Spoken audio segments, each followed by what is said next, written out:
პროევროპული აქციის მონაწილეები თბილისში რუსთაველზე დამონტაჟებულ ვიდეო კამერებს აზიანებენ, რომლებსაც ქართული ოცნება მომიტინგეების თვალთვალის იდენტიფიცირებისა და დევნისთვის იყენებს. ეს ყველაფერი ბუნებრივი უკავშირდება აქციებს, ბუნებრივი უკავშირდება აქციაზე მიმდინარე მოვლენებს და სწორედ რუსთაველის გამზირზე და არა სხვაგან, ესე ვთქვათ, არის დაზიანებული ეს კამერები პროკურატურის ვერსიით. დღის მდგომარეობით ჩვენ წარდგენილი ბრალი მოიცავს 7 კამერას, რომლის ყველა თითოეული მათგანის მესაკუთრე არის 112. ომარ ფურცელაძე 23 წლის დანიელ მუმლაძის ადვოკატია. პროკურატურა მუმლაძეს 4 დეკემბერს რუსთაველზე 112 კუთვნილი კამერების ჯგუფურად დაზიანებას εδავება, რაც 3-დან 6 წლამდე პატიმრობას ითვალისწინებს. წინასწარ პატიმრობაში მყოფი დანიელ მუმლაძე კამერების ღირებულების ანაზღაურების სანაცვლოდ პროკურატურასთან საპროცესო შეთანხმების გაფორმების მოლოდინშია. 112-ის ინფორმაციით 2024 წლის 28 ნოემბრიდან 4 დეკემბრამდე პერიოდში თბილისში მიმდებარე საპროტესტო აქციების დროს რუსთაველის გამზირზე და მიმდებარედ დამონტაჟებული ჩინური დაჰუას ბრენდის 115 ვიდეო კამერა დაზიანდა. ამ ბრენდის ვიდეო სათვალთვალო კამერებს ადამიანის სახის, სქესის, ასაკის, ემოციის ამოცნობა შეუძლია. მომიტინგეები, რომლებიც იდენტიფიცირებას მოსალოდნელი დევნისა და რეპრესიების გამო ერიდებიან ხოლმე, არა მხოლოდ აზიანებენ სათვალთვალო კამერებს, არამედ სხვა ფორმებსაც მიმართავენ მათგან თავის დასაცავად. მაგალითად, იყენებენ ნიღბებს სახის დასაფარად, ლაზერის სხივებს, რომლებიც გუნდოვან ლაქებად აქცევს გამოსახულებას. ჩვენ მივიღებთ კანონს, რომლითაც აიგრძალება შეკრების მონაწილეების მიერ, მათ შორის კონტრშეკრების მონაწილეების მიერ სხვადასხვა საშუალებით სახის დაფარვება. კანონი, რომლითაც საპროტესტო აქციებზე ნიღბების ტარება და ლაზერის გამოყენება აიკრძალა, ხოლო გზის გადაკეტვისთვის ჯარიმები 500-დან 5000 ლარამდე გაიზარდა 20 დეკემბრიდან ამოქმედდა. მანამდე კი 112-მა 20 ახალი სამეთვალყურეო კამერა შეიძინა და დაამონტაჟა რუსთაველზე. ეს კამერები უპრობლემოდ აიდენტიფიცირებს ხალხის მასაში უნიღბოდ მყოფ თითოეულ მომიტინგეს, რომელსაც შემდეგ გზის გადაკეტვისთვის აჯარიმებენ. კამერები, რომელიც დაყენებულია ქუჩებში და განსაკუთრებით იმ ადგილებში, სადაც იმართება ხოლმე აქციები და როგორც იცით, იქ განაახლეს კიდევაც კამერები, ამას აქვს მხოლოდ ის მიზანი, რომ აკონტროლონ ვინ მონაწილეობს აქციაზე და გამოიყენონ ეს ჩანაწერები მათ წინააღმდეგ. დამირეკეს სასამართლოდან მოსამართლის თანაშემწემ და მაცნობა, რომ დაბარებული ვიყავი, სადაც მედავებოდნენ გზის გადაკეტვას. აქ არის ვიდეო კადრები, 2 ვიდეო მასალა არის, საერთო და კონკრეტულად უკვე ზუმით დაზუმებული ჩემზე და გვერდით მიდგას მსახიობი ანა ტრებუჩავა.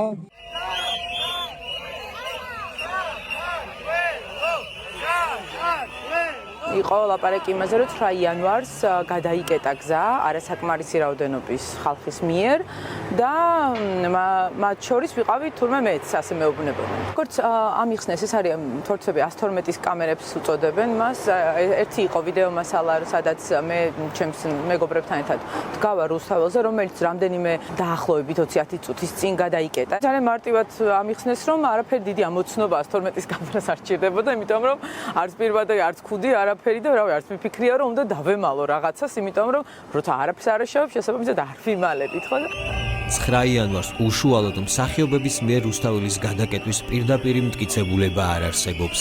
კამერები, როგორც წესი, სრულყოფილად არ ასახავს ხოლმე კონკრეტულ გარემოებას და ის არ შეიძლება იყოს მტკიცებულება, არაფერს არ იძლევა საიმისოდ, რომ პირმა გადაკეტა გზა, მაგრამ ამის მიუხედავად ამ ჩანაწერებს, ამ კამერებს იყენებენ აქციის მონაწილეების წინააღმდეგ იმ საქმეებში, რომელიც სასამართლოში განიხილება. ამირან ქაჯაია ცნობილი იქნა სამართალდამღვრად. თბილისის საქალაქო სასამართლომ ბაჩო ქაჯაიას და ანა ტრებუჩავას მსგავსად ათობით მომიტინგე დააჯარიმა 5,000 ლარით შეკრების ან მანიფესტაციის ორგანიზებისა და ჩატარების წესის დარღვევისთვის, რომელიც საპროტესტო აქციის დროს გზის გადაკეტვას უკავშირდება. 593 საქმეზე კი 5000 ლარიანი ჯარიმების გამოწერა პირდაპირ საპატრულო პოლიციის დეპარტამენტმა შეითავსა, რომელმაც სწორედ 112-ის ჩინური წარმოების კამერების ჩანაწერების საფუძველზე დააიდენტიფიცირა სამართალდამრღვევებად საპროტესტო აქციების მონაწილეები. სოფლიოში სათვალთვალო კამერების ყველაზე დიდ ქსელ Skynet-ში, ჩინეთში 600 მილიონზე მეტი კამერაა ჩართული, რომლებსაც ერთ წამში 1.4 მილიარდი ჩინეთის მოქალაქის სახის სკანირება შეუძლია. ევროპარლამენტის ანალიტიკური დოკუმენტების მიხედვით, ჩინეთის მთავრობის კონტრაქტორი კომპანია Dahua-ს მიერ წარმოებული ტექნოლოგიები მოწმობს იმას, თუ როგორ შეუძლია სახელმწიფოს გააკონტროლოს და მართოს საკუთარი მოქალაქეები. ჰონგ-კონგში, სადაც ჩინეთმა ქალაქისთვის ფართო ავტონომიისა და შეუზღუდავი ინდივიდუალური თავისუფლების 2047 წლამდე შენარჩუნების პირობა დაარღვია, 2019 წელს მასშტაბური საპროტესტო აქციების დროს მოქალაქეები ვიდეო თვალთვალისგან თავის დასაღწევად აზიანებდნენ კამერებს, სახის დასაფარად კი იყენებდნენ ქოლგებს, ნიღბებსა და ლაზერებს.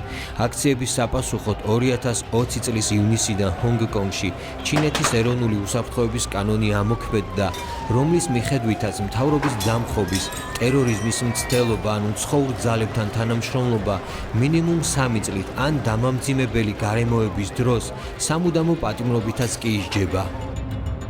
ჩინეთის მსგავსად, მოქალაქეების ტოტალური კონტროლისთვის იყენებს ვიდეო სათვალთვალო კამერებს რუსეთი, სადაც 1 მილიონზე მეტი ვიდეო სათვალთვალო კამერაა დამონტაჟებული და მათი მესამედი დაკავშირებულია სახის ამ უმცნობ მოწყობილობებთან.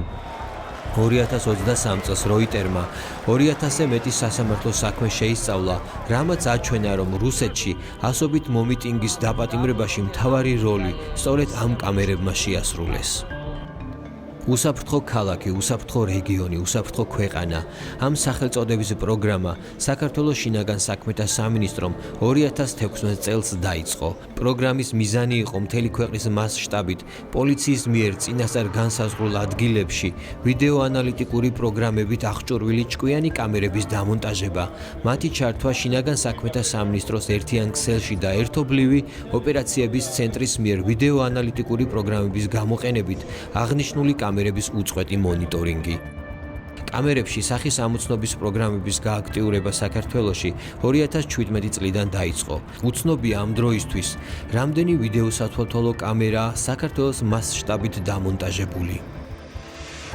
2024 წლის 31 დეკემბრის მდგომარეობით საქართველოს მასშტაბით შინაგან საქმეთა სამინისტროს ერთიან ქსელში ჩართულია 8334 ვიდეო კამერა, მათ შორის 2429 ნომრის ამომცნობი, ხოლო 5905 ზოგადი ხედვის ვიდეო კამერა, ყველაზე მეტი 3039 კამერა თბილისშია დამონტაჟებული.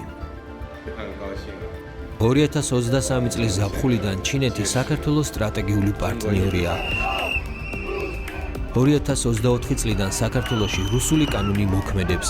ამერიკის შეერთებულმა შტატებმა საქართველოსთან სტრატეგიული პარტნიორობა შეაჩერა და ქართული ოცნების ხელისუფლების წარმომადგენლები, მათ შორის ოლიგარქი ბიძინა ივანიშვილი დაასანქცირა.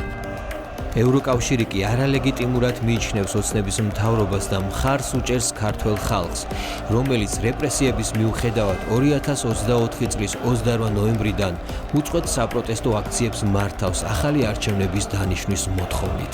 მე მინდოდა ამბეხსნა, რომ მე იქ დგავარ, იმიტომ რომ რაღაც დროს ხანერად ვეღარ შევძელი, მე გამოვხატავ ჩემს სურვილს, თუ როგორი მინდა ჩემი ქვეყანა იყოს და როგორ შეიძლება ხა დღეს მე რაღაცა სიმართლისთვის ასე ვაპარაკობდე და დღეს ჩემს აზრს გამოვხატავდე და ხვალ დაჯარიმების გამო სხვანაირად ვამბობდე.